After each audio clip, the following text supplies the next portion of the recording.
Anong ginagawa mo dito? Di ba sinabi ko sa'yo na umalis ka na? Manloloko ka.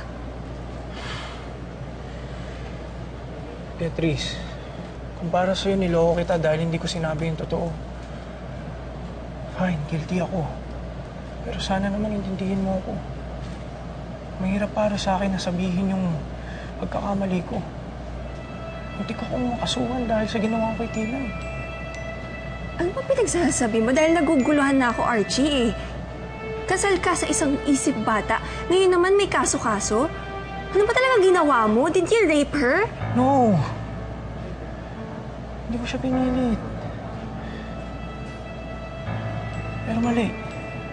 Ako may kasalanan. Masyado ako mapusok. Isip bata si Tina eh. Oo, bata rin ako noon. Pero sana ako yung nag-isip kasi ako meron.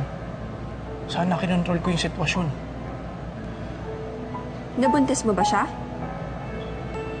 No.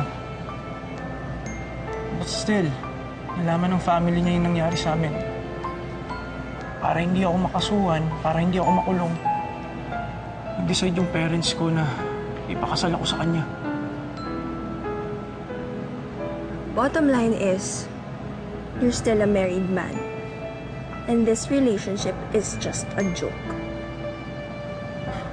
Magpa-file na ako ng annulment.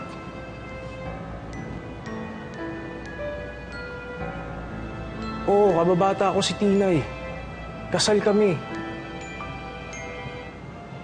Pero hindi siya yung nakikita kong makakasama ko habang buhay bilang asawa ko. Kasi ikaw yun.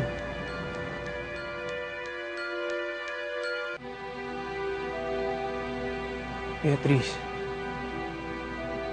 wala na akong balak balikan si Tina. Dahil ikaw ang mahal ko.